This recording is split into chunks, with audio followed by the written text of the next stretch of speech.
na realidade, o vampiro ele já sofre uma mudança quando ele entra dentro do âmbito da literatura, ele já não é aquela criatura monstruosa, assim, no sentido de não ser feita, não ser assim uma espécie de zumbi em decomposição, ele já tem uma forma humana, ele já tem características, né, de um ser humano.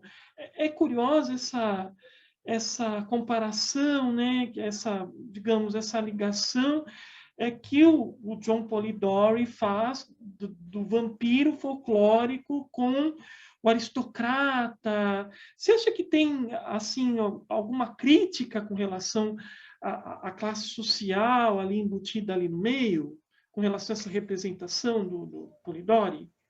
É interessante porque uma outra questão um outro significado para vampiro é alguém que suga os trabalhadores, né? Então, assim, eram Uhum, grandes, né? Os grandes banqueiros, eles eram chamados de vampiros.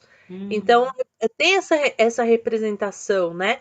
Daquele que explora o trabalho alheio. E uhum, essa questão do trabalho, então, é a representação do próprio sangue, né? Então, se a gente parar para pensar de um grande empresário que explora seus trabalhadores, esses trabalhadores quase que dão sangue uhum. pela empresa. Então, se a gente Sim, parar para sim. pensar, tem essa conotação, né? Uhum, E, e aí, então, tem toda essa questão do vampiro aristocrata, porque o vampiro, ele é alguém que, apesar que a gente também pode pensar pelo outro lado, se o vampiro é um ser imortal, ele tem tempo de conquistar e adquirir bens. Então, verdade. esse lado, né? Então tem os dois lados que a gente pode pensar. Essa questão da exploração, da questão do rico, na questão da exploração da exploração das próprias pessoas, e essa Uhum. questão também, que imagina uma pessoa que tem a eternidade para conseguir, para conquistar. Então ela consegue não só conquistar bens materiais, mas como culturais, né, conhecimento e etc. Uhum. É curioso, né? Porque o Polidori, para quem não sabe, ele buscou inspiração para a criação desse vampiro aristocrata na figura do Lord Byron, né? Que é um dos grandes expoentes ali do romantismo inglês. Você acha que, na sua opinião, o Polidori, de certa forma, não quis denegrir um pouco a imagem do Byron ali, quando ele criou aquele conto? Ele tinha alguma intenção maldosa ali, de querer colocar mesmo o Byron como se fosse um aristocrata que, no caso, por exemplo, como a gente conhece do caso do Byron, que ele era um homem que conquistava muito as mulheres, ele era um grande conquistador. Você vê alguma crítica que o Polidori faça a esse aspecto do Byron, ou você não vê essa relação nesse conto? Eu não vejo essa questão da crítica. Eu acredito Uhum. mais que ele fez como uma grande brincadeira. É uma Ah, brincadeira. já que você fez o fragmento de uma novela, você não terminou, você deixa eu usar? E aí, Uhum. provavelmente, o Byron falou, sim, claro, pode usar. Ah, então, peraí. Foi lá e escreveu um vampiro à la Byron, né? Com todas Então, as características. É, tanto que, assim, tem hum, uma grande polêmica, porque antigamente, né, no século XIX, era atribuído o The Vampire para o Lord Byron. Foi sim, só sim. muito depois é que disseram, não foi Lord Byron que escreveu, foi John William Polidori.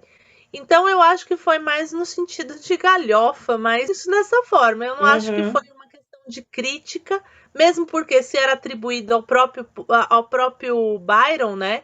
É, não teria muita razão. Então eu acredito mais que foi no sentido de brincar, falar, ah, você não quis escrever, então agora você vai ver que eu vou colocar aqui. Vou colocar você.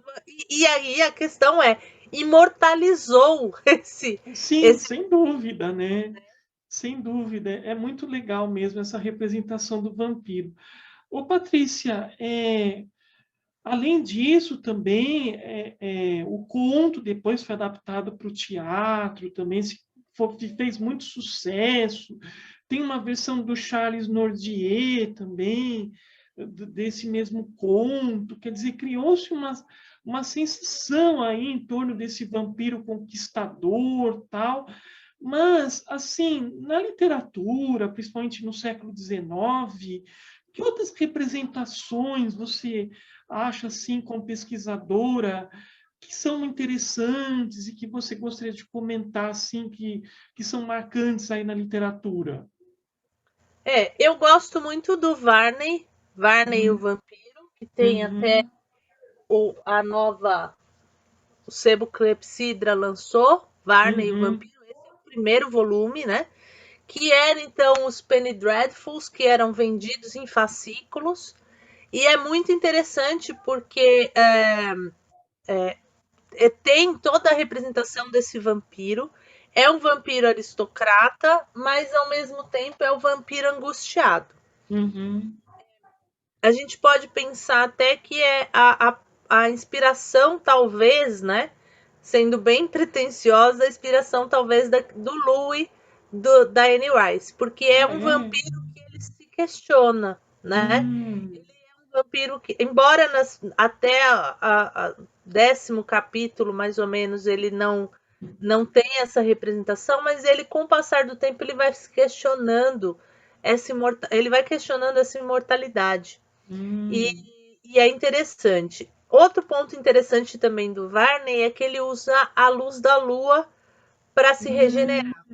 Assim hum, como do Polidori, né? O The Vampire hum, do Polidori também usa a luz da lua para se regenerar. Que depois passa, com o passar do tempo, acaba virando uma, uma representação para os lobos, né? Para os hum, lobisomens e não para o vampiro. Então essa representação da lua, ela acabou sendo desvinculada do vampiro e aí acaba indo só para a questão do lobo. hum. E é interessante, então eu gosto muito do Varney e também gosto, aí falando da questão antes de Bram Stoker, eu gosto Uhum, muito da novela Carmila, uhum, 72, do Sheridan Le Fanu. E aí sim aparece uma vampira, né? Uma mulher sedutora, que vai então ter toda a representação dessa questão do vampiro aristocrata, o vampiro sedutor, uhum, o vampiro bonito, né? uhum, uhum. É, assim, comentando um pouco sobre Camila, você acha que Camila tem muitos pontos de aproximação com Drácula do Stoker? Porque até hoje isso é muito discutido entre estudiosos, em certa medida, alguns falam que o Stoker se apropriou dos principais elementos que estão presentes na novela do Le Fanu. Você tem essa mesma leitura ou uma leitura diferente sobre isso?